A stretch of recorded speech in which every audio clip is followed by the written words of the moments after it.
الحمد لله والصلاة والسلام على سيدنا محمد وعلى آله وأصحابه أجمعين. الحمد لله والصلاة والسلام على سيدنا محمد وعلى آله وأصحابه أجمعين. أما بعد فأعوذ بالله من الشيطان الرجيم. بسم الله الرحمن الرحيم.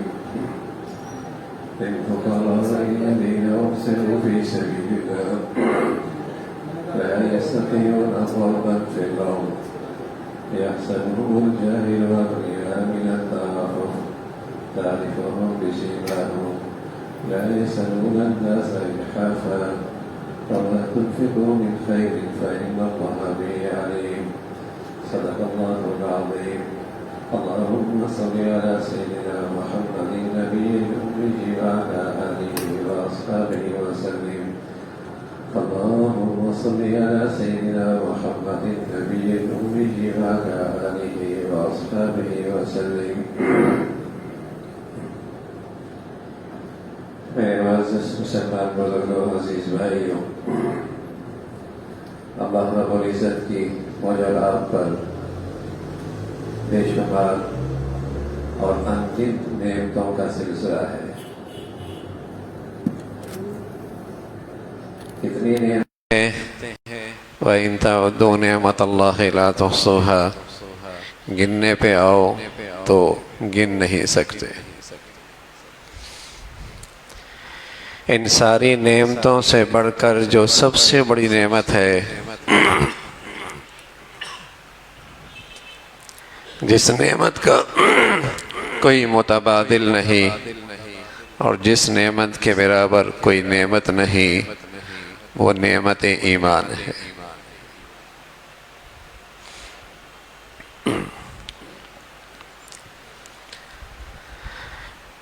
لاکھوں کروڑوں نعمتوں میں سب سے نمایاں نعمت جس کا کوئی نعم البدل نہیں، اور اس کی کوئی اور مثال بھی نہیں ہے، اور اس کے برابر کوئی نعمت بھی نہیں ہے، وہ نعمت ایمان ہے. دنیا کی کوئی نعمت بھی نہ ہو، نعمت ایمان ہو، یہ ساری نعمتوں پہ بھاری ہے. اور دنیا کی ہر نعمت اس کے پاس ہو، نعمت ایمان نہ ہو، اس سے بڑا بد نصیب کوئی نہیں، اس سے بڑا بد نصیب کوئی نہیں. تو سب سے بڑی نعمت ایمان ہے.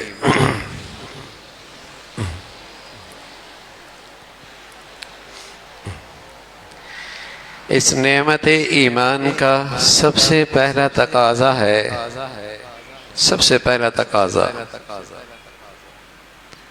کہ مسلمانوں کو ایسا ماحول ملے، ایسا معاشرہ ملے، ایسی زندگی ملے جہاں اسے ایسا علم نصیب ہو کہ جہاں ایمان کے مطابق حلال، حرام، جائز، ناجائز، صحیح، غلط، ثواب، عذاب، ہدایت، گمراہی، یعنی ایمان کے بعد سب سے بڑی نعمت ہے کہ مسلمانوں کے پاس ایمان پہ چلنے کے لیے صحیح علم نصیب ہو.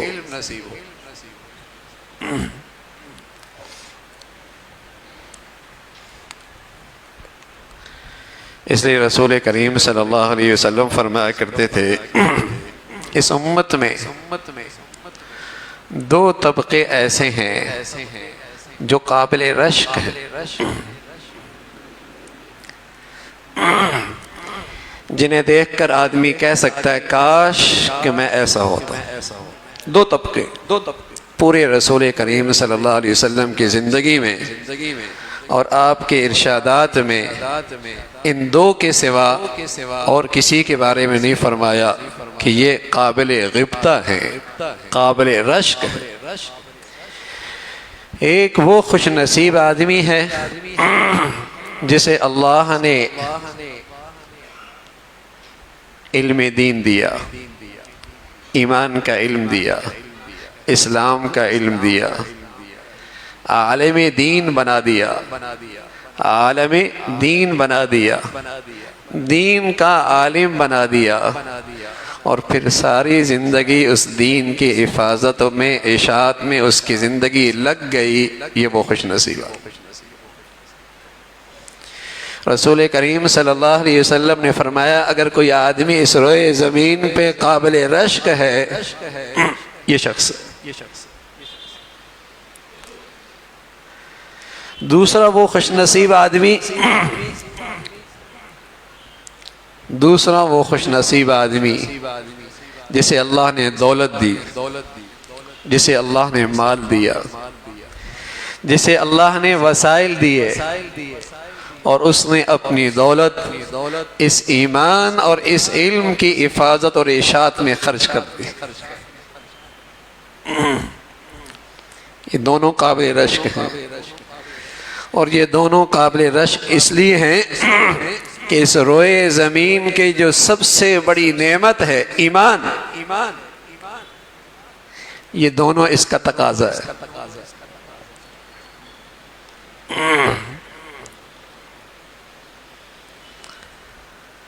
پورے تاریخ اسلام میں ہمیشہ یہ دو طبقے اس امت کے سب سے بڑے محسن رہے ہیں، سب سے بڑے محسن رہے ہیں، اس سے بڑا اس امت پر اور کسی کا احسان نہیں۔ ایک وہ طبقہ جس نے اس کی ایمان کی اور اسلامی زندگی کی تحفظ کے لیے اپنی ساری زندگی لگا دی، اور ایک وہ خوش نصیب جس نے اپنی دولت اور اپنا مال اس دین کی حفاظت اور اشاعت میں خرچ کر دیا۔ اگر ایک طرف ابو ہریرہ ہیں رضی اللہ تعالیٰ عنہ، یہ وہ خوش نصیب صحابی ہیں کہ جب اللہ کے نبی صلی اللہ علیہ وسلم نے مسجد نبوی میں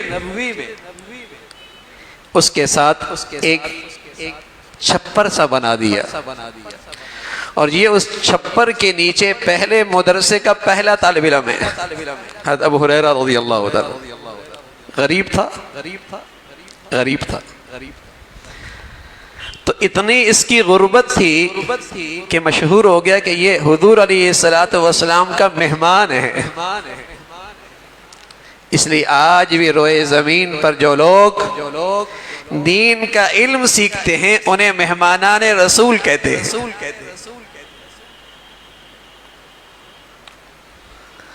آج بھی روئے زمین پر جو لوگ دین کا علم سیکھتے ہیں انہیں مہمانان رسول کہتے ہیں۔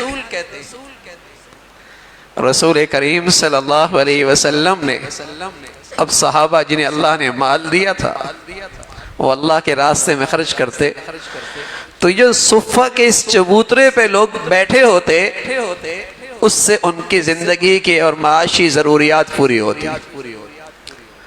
آپ خود صدقہ استعمال نہیں کرتے، خود زکوٰۃ استعمال نہیں کرتے، لیکن اس درسگاہ کے لیے آپ نے صدقہ اور زکوٰۃ مختص کر دیا تھا، خود صرف ہدیہ استعمال کرتے تھے۔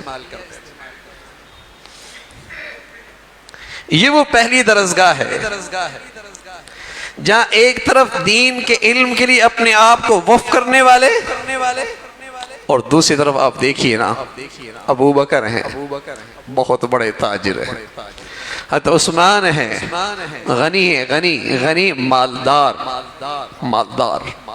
حضور علیہ السلام فرمایا کرتے تھے کہ حضرت صدیق نے میرے دین کی حفاظت اور اشاعت میں اتنا خرچ کیا ہے، میں سب کا بدلہ چکا چکا ہوں، صدیق کا بدلہ نہیں چکا سکا۔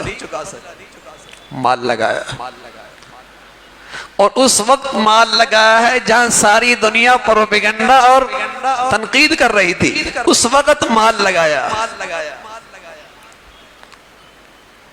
حضرت عثمان رضی اللہ تعالیٰ عنہ ایک مرتبہ اللہ کے نبی خدمت میں مال لے کے آئے، اشرفیہ لے کے آئے، آپ اسے یوں جھولی میں اچھال رہے، اور پھر فرمانے لگے عثمان آج کے بعد تو کچھ بھی کرتا رہے اللہ تجھ سے ناراض نہیں ہوگا، یعنی تجھے اللہ نے وہ اپنا قرب نصیب فرما دیا۔ اللہ نے تجھے اپنے دربار کا وہ مقام دے دیا، اب تجھ سے ہو گئی وہ جس سے اللہ راضی ہوگا۔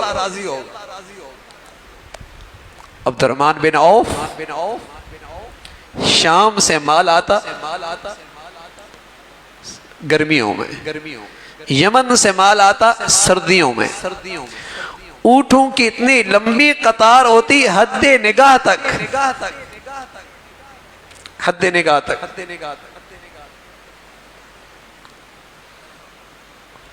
خرچ کیا اور اتنا خرچ کیا، ایک مرتبہ ڈھیر لگ گیا اشرفیوں کا، ادھر والا ادھر کو نہیں دیکھ سکتا، شام آنے سے پہلے سب اللہ کے راستے میں خرچ کر دیے۔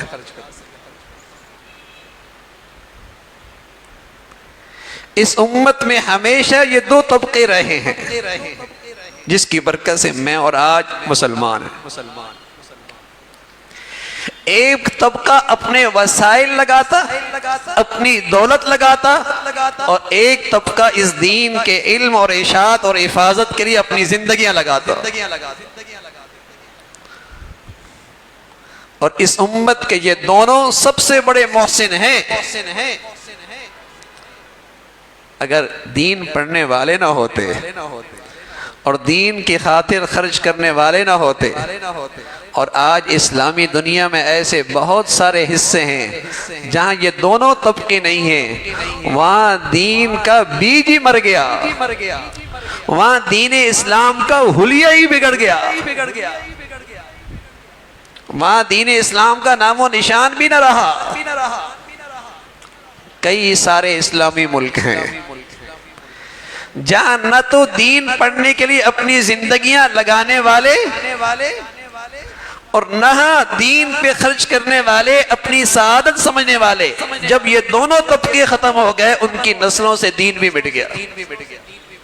ہو سکتا ہے وطن عزیز میں یہ دونوں طبقے کوئی دین اسلام کا قابل رشک معاشرہ تو نہیں دے پائے، حکومتی رکاوٹیں، عمومی طور پہ سرد فضا، لیکن میرے عزیزو اتنا تو ضرور دیا۔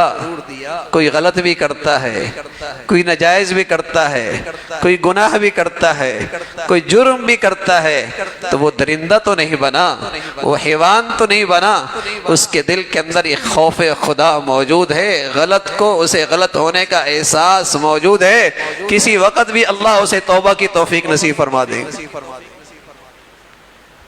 وہ درندگی نہیں ہے، وہ حیوانیت نہیں ہے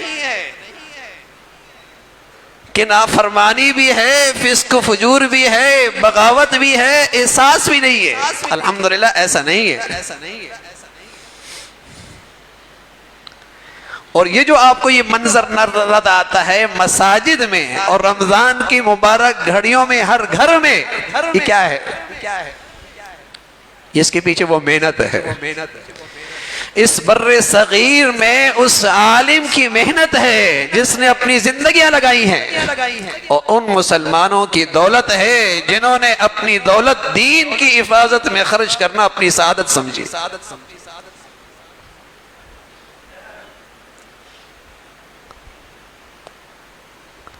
اور میرے عزیزو، دین کا علم حاصل کرنا ایک طبقہ تو وہ ہے جو دین دشمن ہے اور وہ اس کے خلاف پروپیگنڈا کرتا ہے، لیکن بہت سارے لوگ اس پروپیگنڈے سے متاثر ہو کر وہ بھی غلط فہمیوں کا شکار ہو جاتے ہیں۔ بہت سارے لوگ اس پروپیگنڈے سے متاثر ہو کے وہ بھی غلط فہمیوں کا شکار ہو جاتے ہیں۔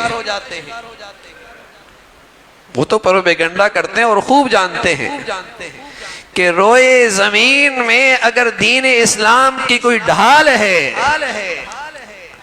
دین اسلام کی کوئی ڈھال اور حفاظت کی جماعت ہے، تو یہ دین پڑھنے پڑھانے والے خوب جانتے ہیں۔ اور انہیں اس بات کا بھی مشاہدہ ہے کہ جس خطے سے یہ پڑھنا پڑھانے کا سلسلہ ختم ہوا، وہ دین اسلام کا بیج مر گیا۔ وہ تو خوب جانتے ہیں لیکن ایک بہت بڑا طبقہ اس پروپیگنڈے میں آ کر غلط فہمیوں کا شکار ہو جاتا ہے، اور اس کی کئی وجہ ہیں۔ یا تو ان دین پڑھنے والوں کو قریب سے دیکھا نہیں، ان درسگاہوں کو قریب سے دیکھا نہیں، یا سچ یہ ہے کہ ایمان اور اسلام کی وہ عظمت ہی باقی نہ رہی، دین اور ایمان کی وہ عظمت اور اہمیت ہی باقی نہ رہی جو دین ایمان اور اسلام کا حق تھا۔ اور اس کا نتیجہ یہ بھی نکلا ہے کہ نہ مال لگایا، نہ اولاد دی، نہ مال لگایا، نہ اولاد دی۔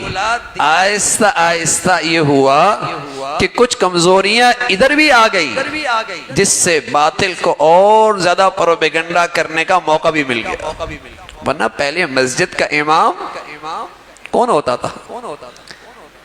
مسجد کا امام کا منصب کس کا ہوتا تھا؟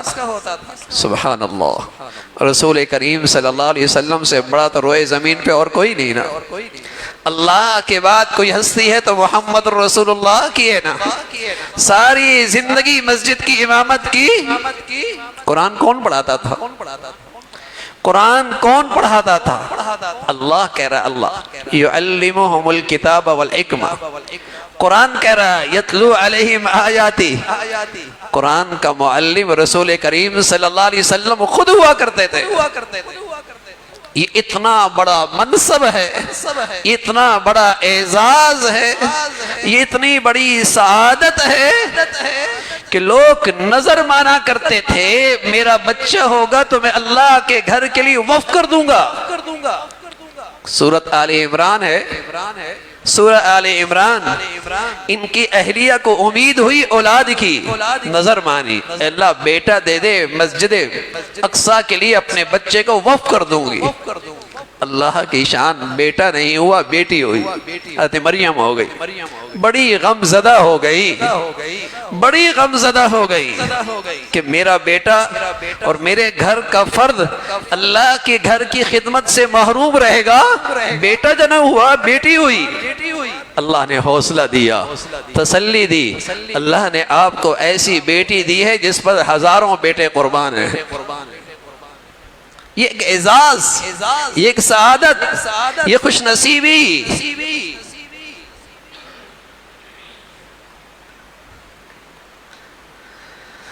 تو جب مسلمانوں کے ذہنوں میں مدارس کی، دینی علوم کی عظمت ہوتی تھی تو وہ سب سے بڑی سعادت سمجھتے تھے کہ میرا بچہ اس کے لیے قبول ہو جائے یا میری دولت اس کے لیے قبول ہو جائے۔ اور جب تک مسلمان اس درجے کو یہ اہمیت دیا کرتے تھے تو پھر کچھ بہاریں ہی کچھ اور تھی، پھر اس کے ثمرات ہی کچھ اور تھے۔ لیکن آج بھی میں عرض کر رہا ہوں میرے عزیزوں، اس دنیا پرستی کے دور میں، اس دنیا پرستی کے دور میں پھر بھی کچھ خوش نصیب ہیں جو اپنا بچپنا اور اپنی جوانی اور پھر اپنی ساری زندگی ان بوریوں پر اور اس سادہ زندگی پہ گزار دیتے ہیں اور اللہ کے دین کا چراغ اسے جلاتے رہتے ہیں۔ آسان کام نہیں ہے، آسان کام نہیں ہے۔ وہ کوئی کن ذہن نہیں ہوتے، وہ کوئی کمزور حافظے کے مالک نہیں ہوتے۔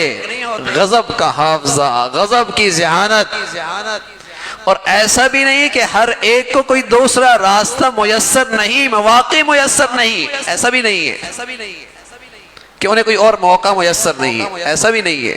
مواقع بھی ہوتے ہیں، مواقع بھی ہوتے ہیں، حافظہ بھی ہوتا ہے، ذہانت بھی ہوتی ہے، صلاحیت بھی ہوتی ہے، لیکن وہ سمجھتے ہیں اگر محمد رسول اللہ کی نیابت مل جائے اور آپ کی خدمت میں میرا حصہ پڑ جائے، میرے گھر کا حصہ پڑ جائے تو کیریئر بن جائے گا، کیریئر بن جائے گا۔